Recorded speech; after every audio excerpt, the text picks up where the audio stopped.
શહેરના નવલખી મેદાનમાં યોજાયેલ મેગા એક્ઝિબિશનમાં કાયદા મંત્રી પ્રદીપસિંહ જાડેજા તથા તત્વચિંતક ગુણવંત શાહ ઉપસ્થિત રહ્યા। કાયદા મંત્રીએ મહિલાની સુરક્ષાના કડક કાયદા પર ભાર મૂક્યો। શહેરની લાલ બહાદુર શાસ્ત્રી સ્કૂલમાં વિકલાંગ પસંદગી સંમેલન યોજાયું। મોટી સંખ્યામાં વિકલાંગ યુવક યુવતીઓ ઉપસ્થિત રહ્યા। સંમેલનમાં 2 વિકલાંગ યુવતીઓએ ભાવિ ભરથાર નક્કી કર્યો।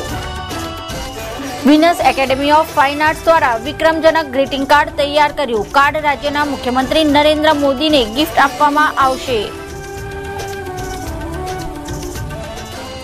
શહેરની સોસાયટી વિસ્તારમાં તસ્કરોનો આતંક। ગોત્રી અને માંજલપુરમાં લાખોની ચોરી કરી તસ્કરો ફરાર।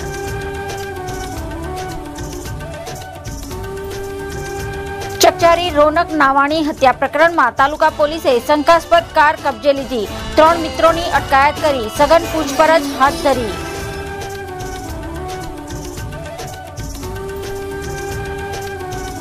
નમસ્કાર દર્શક મિત્રો, ECTVના સમાચાર કક્ષમાં આપનું સ્વાગત છે। હવે જોઈએ સમાચાર વિગતવાર। VCCIના મેગા એક્ઝિબિશનમાં કાયદા મંત્રી તથા તત્વચિંતક ગુણવંત શાહ ઉપસ્થિત રહ્યા હતા। કાયદા મંત્રીએ મહિલાઓની સુરક્ષાના મુદ્દા પર ભાર મૂક્યો હતો। શહેરના નવલખી મેદાન ખાતે VCCI દ્વારા 8મા મેગા એક્ઝિબિશન ચાલી રહ્યું છે। આ એક્ઝિબિશન દીપાવવા માટે વિવિધ ક્ષેત્રના નિષ્ણાતો તેમજ મંત્રીઓને આમંત્રિત કરવામાં આવી રહ્યા છે, જેના અંતર્ગત રવિવારે મેગા એક્ઝિબિશનમાં રાજ્યના કાયદા મંત્રી પ્રદીપસિંહ જાડેજા તથા તત્વચિંતક તથા લેખક ગુણવંત શાહને આમંત્રિત કર્યા હતા। બંને મહાનુભાવો મેગા એક્ઝિબિશનમાં ઉપસ્થિત રહ્યા હતા। ગુજરાત એ પહેલા ટ્રેડ સેન્ટર તરીકે ઓળખાતું, હવે મેન્યુફેક્ચરિંગ સ્ટેટ તરીકેની ગુજરાતની ઓળખ ઊભી થઈ છે। એવા સંજોગોમાં નવા ઇન્ટરપ્રિન્યોર્સને અને ગુજરાતના એમ્પ્લોયમેન્ટ જનરેશન માટેનું આ એક ઉત્તમ પગલું રહેશે। આજે VCCI દ્વારા અમારા NRG ભાગની સાથે સંકલિત કરીને ડિસ્પોરા ડેનું આયોજન કરવામાં આવ્યું છે। એમાં ખાસ કરીને ગુજરાતની બહાર અન્ય રાજ્યોમાં વસતા ગુજરાતીઓ અને વિશ્વમાં વસતા ગુજરાતીઓને સાંસ્કૃતિક રીતે ગુજરાતની સાથે જોડી રખાય। ઉપરાંત ગુજરાત હવે બ્રાન્ડ ન્યૂ ગુજરાત બન્યું છે અને આ બ્રાન્ડ ન્યૂ ગુજરાતમાં વિશ્વમાં વસતા ગુજરાતીઓ ગુજરાતના બ્રાન્ડ એમ્બેસેડર બને એનો સંકલિત કરવા માટેનો VCCIનો આ પ્રયાસ ખરેખર અભિનંદનને લાયક છે। જેમાં કાયદા મંત્રીએ ગુજરાતની મહિલાઓની સુરક્ષા માટે કડક કાયદો બનાવવામાં આવશે તેમ જણાવ્યું હતું। તદુપરાંત રાજ્ય સરકાર મહિલાની સુરક્ષા માટે તત્પર હોવાનું ઉમેર્યું હતું। જ્યારે તત્વચિંતક અને સાહિત્ય લેખક ગુણવંત શાહે ગુજરાતી હોવાનું એટલે એ વિષય પર તેના પર મંતવ્યો વ્યક્ત કર્યા હતા। અને મહિલાઓના સંબંધમાં થતા ગુનાઓમાં ગુજરાતનું પ્રમાણ ઘણું ઓછું છે। આજે તમે વડોદરા એ આખા દેશની સૌથી સલામત નગરી છે અને આ પ્રમાણેના બનાવોની માત્રાનું પ્રમાણ નહિવત છે। આ કાયદાના આધાર ઉપર કરતાં સમાજની પોતાની પણ જવાબદારી છે। તો એ દિશામાં આપણે પ્રિવેન્શન કરીને ગુજરાતમાં આ પ્રમાણેના બધા કાયદાઓ આ પ્રમાણેના બધા બનાવો અટકાવવા માટેનો પ્રયાસ કરીએ છીએ। સંગમ 4 રસ્તા સ્થિત લાલ બહાદુર શાસ્ત્રી સ્કૂલ ખાતે વિકલાંગ જીવનસાથી પસંદગી સંમેલન યોજાયું હતું। શહેરના આંગણે સંગમ 4 રસ્તા પાસે આવેલ લાલ બહાદુર શાસ્ત્રી વિદ્યાલય સ્કૂલ ખાતે અખિલ ગુજરાત વિકલાંગ જીવનસાથી પસંદગી સંમેલન યોજાયું હતું। જીવનસાથી પસંદગી સંમેલનમાં 350થી વધુ વિકલાંગ જીવનસાથી ઉત્સુક યુવક યુવતીઓએ ભાગ લીધો હતો। સંમેલન દરમિયાન 2 યુવકો અને 2 યુવતીઓ વચ્ચે જીવનસાથીની પસંદગી થતા જીવનસાથીની 2 જોડી નક્કી થઈ હતી। જો મને મારા લાયક જો પસંદગી મેરામાં જો મને મળી રહે એવી આશા રાખું છું। હજુ સુધી લગ્ન કેમ નથી થયા? મારા જેવું પાત્ર હજી સુધી મને મળ્યું નથી, જેવું હું ચાહું છું એવું મને મળ્યું નથી। અત્યારે મારા 35 વર્ષ થયા છે અને હું ઘરમાં હોશિયાર છું, એટલે મારા જેવી મને લાયક જોઈએ, મારા જેવું પાત્ર જોઈએ। કેવું પાત્ર જોઈએ તમને? એટલે મને પોતાનું સમજી શકે, બધી રીતે ચાહી શકે તેવું મારા પાત્ર જોઈએ છે। ક્યાંક પણ એવું સમાજમાં એવું થયું કે તમે આટલું નાના દેખાવો છો, ક્યાંક લોકોમાં મનમાં સમાજમાં થયું હશે, પણ એ કુદરતી માયા છે। જો કુદરતી માયામાં જેવું જેવું મળી રહે એવું હોય મને. એટલે તમારા જેવું તમને પાત્ર મળશે? મને મારા જેવું પાત્ર મળશે એવી આશા છે મને. સરકાર તરફથી જે અપેક્ષા મળે તેવી અમે આશા રાખીએ છીએ. આ મુસલમાન કદાચ બીજી નાતની છોકરી મળશે તો એમાં કંઈ મને વાંધો નથી. કોઈ ભેદભાવ નથી? કોઈ ભેદભાવ નથી, જાતિવાદ નથી, કોઈ જાતિવાદ નથી. કરી લઈશ જે મળે એમાં. હા, મને પોતાનો સમજી શકે તેના માટે હું બધી રીતે એગ્રી છું. આ ઇવેન્ટ પૂરતું અમે એમનું નામ આપ્યું છે તલાશ એક હમસફર કી. અમારો એક મુખ્ય ઇન્ટેન્શન એવો હતો કે ગુજરાતની અંદર જેટલા પણ વિકલાંગો ઓલ ઓવર ગુજરાતમાં વસે છે એમને એક જીવનસાથીની શોધ એટલે કહેવાય તલાશ એક હમસફર કીનું એક પ્લેટફોર્મ પૂરું પાડવું. એટલા માટે અમે એક આ ઇવેન્ટનું ઓર્ગેનાઇઝ કર્યું હતું. આજે લગભગ 350 જેટલા કેન્ડિડેટ ઓલ ઓવર ગુજરાતમાંથી અહીંયા એકત્રિત થયા છે પોતાના જીવનસાથી એટલે તલાશ કરવા માટે જીવનસાથીની તલાશ એક હમસફર કીના આ સંમેલનની અંદર આજે ખૂબ સારો પ્રતિસાદ અમને મળ્યો છે. વડોદરા તરફના વડોદરાની એક સંસ્કારી નગરી કહેવાય છે.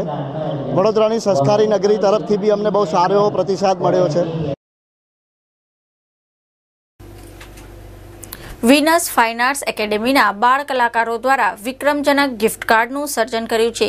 સીએમને વિક્રમજનક કાર્ડ ગિફ્ટ આપવામાં આવશે. રાજ્યના મુખ્યમંત્રી નરેન્દ્ર મોદીને શહેર તરફથી ગ્રીટિંગ્સ આપવાના હેતુથી Venus academy of fine arts દ્વારા 41 જેટલા બાળ કલાકારોએ એક વિક્રમજનક ગ્રીટિંગ્સ કાર્ડ બનાવીને તૈયાર કર્યું છે. કીર્તિ મંદિર ખાતે બાળ કલાકારોએ તનતોડ મહેનત કરી છે. બાળ કલાકારો દ્વારા 2 ફૂટ પહોળું 360 લાંબુ ગ્રીટિંગ કાર્ડ તૈયાર કરવામાં આવ્યું છે, જેમાં બાળ કલાકારોએ મુખ્યમંત્રીને શુભેચ્છા સંદેશા લખવામાં આવ્યા છે. And I'm doing a greeting card and I'm giving to our CM Shri Narendra Modi ji for their victories. I like the Narendra Modi. Then in this greeting card 41 children are making the greeting card. આ topic અમારે Narendra મોદીજીને greeting card આપવાનું છે. એ ત્રીજી વાર સતત CM ગુજરાતના CM બન્યા એની લીધે એમને ગ્રીટિંગ કાર્ડ આપીને કોંગ્રેચ્યુલેટ કરવાનું છે. આ અમારે ઇવેન્ટમાં ટોટલ 41 સ્ટુડન્ટ છે.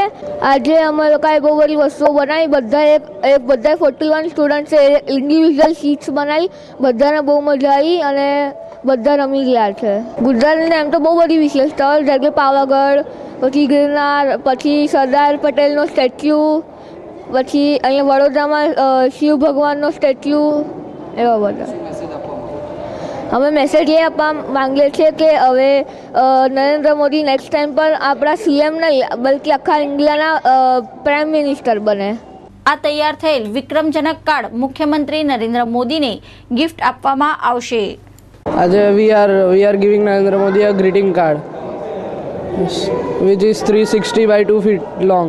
That Gujarat is progressing only under his guidance. If he was not there, then Gujarat will be back. He would not come forward. Like he is organizing many sports programs wherein he is finding people who can go to Olympics and gain medal for India.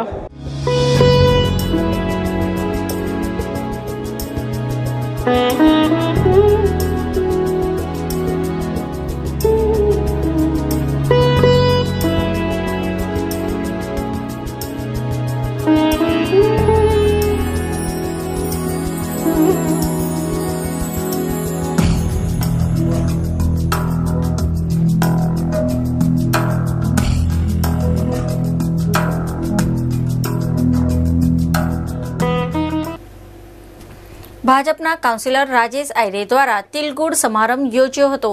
મોટી સંખ્યામાં મહિલાઓ ઉપસ્થિત રહી હતી. સુભાનપુરા લીસા park 4 રસ્તા પાસે આવેલ સુરત સોસાયટીમાં રહેતા અને ભાજપના કાઉન્સિલર રાજેશ આયરે દ્વારા હલ્દી કંકુ તિલગુડનો કાર્યક્રમ યોજવામાં આવ્યો હતો, જેમાં મહારાષ્ટ્રીયન અને ગુજરાતી ગૃહિણીઓ મોટી સંખ્યામાં ઉપસ્થિત રહી હતી. દરેક મહિલાને હલ્દી કંકુ કરી સુકનનું વાહન અર્પણ કર્યું હતું. મહારાષ્ટ્રીયન સમાજમાં હલ્દી કંકુ તિલગુડનું ખૂબ મહત્વ હોય. રાજેશ આયરે દ્વારા તિલગુડના કાર્યક્રમ સાથે સિનિયર સિટીઝનો માટે એક શામ સિનિયર સિટીઝન કે નામના કાર્યક્રમનું પણ સુંદર આયોજન રવિવારની સાંજે કરવામાં આવ્યું છે.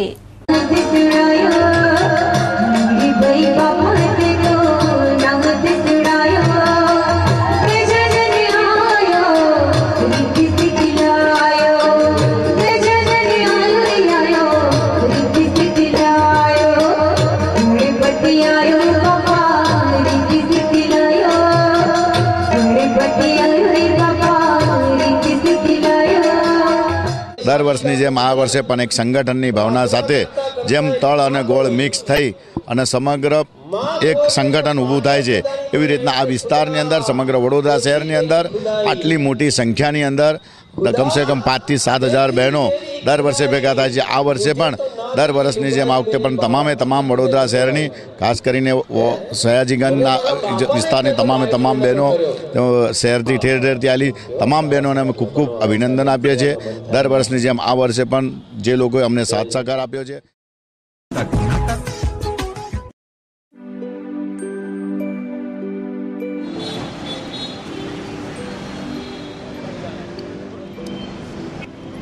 छोटू ये ले बोर्ड साफ कर दे चल। Just moment sir, just moment. 1 lakh की लोन है, 12.9% इंटरेस्ट है, तो 1 साल का मंथली इंस्टॉलमेंट कितना आएगा? 9408। क्या? 9408।